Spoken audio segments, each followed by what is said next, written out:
नमस्कार मित्रांनो, श्री स्वामी समर्थ. आषाढ महिन्यात काय करावे आणि काय करू नये तर आज या व्हिडिओमध्ये जाणून घ्या. हिंदू पंचांगानुसार आषाढ महिना सुरू झाला की अनेक सणांची सुरुवात होते.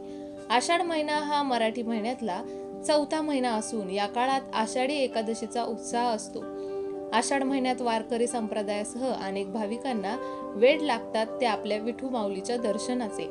त्यामुळे अनेक वारकरी दिंड्या, टाळ, मृदुंगासह पायी पालखीसह पंढरपुरात दाखल होतात. आषाढ महिन्यात पौर्णिमा तिथीला पूर्वषाढा किंवा उत्तरषाढा नक्षत्र असतं, म्हणून या महिन्याला आषाढ किंवा आखाड महिना म्हणून ओळखलं जातं. यंदा आषाढ महिना हा 26 जून पासून सुरू झालेला आहे आणि तो 24 जुलैला संपणार आहे.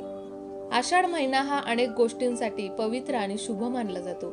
या काळात अनेक मराठी महिन्यांची सुरुवात होते. यंदा आषाढी एकादशीचा सण 6 जुलै 2025 असणार आहे.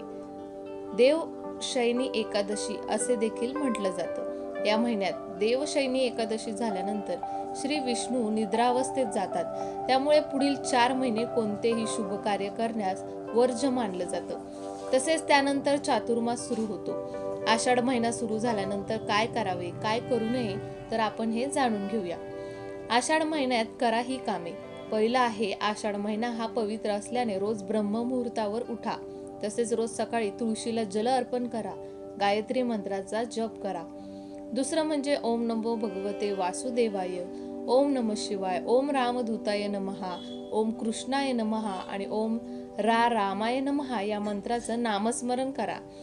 तिसरा आहे, सूर्यदेवाला जल अर्पण करून सूर्य मंत्राचा जप करा. तसेच आदित्य हृदय स्तोत्राचं पठण या काळात शुभ मानलं जातं. चौथं म्हणजे हा महिना देवी लक्ष्मी, श्री विष्णू आणि सूर्यदेवाच्या पूजेसाठी अत्यंत खास मानला जातो.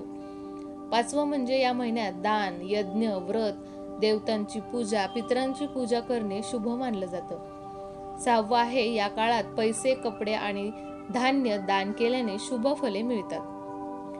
आता आषाढ महिन्यात ही कामे करू नयेत. पहिलं म्हणजे आषाढी एकादशी झाल्यानंतर चातुर्मास सुरू होतो, त्यामुळे शुभ कार्य वर्ज्य केली जातात.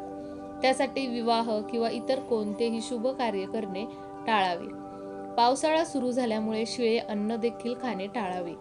या महिन्यात तामसिक अन्न, मद्य, मांसाचे सेवन करू नका असं शास्त्रात सांगण्यात आलं आहे.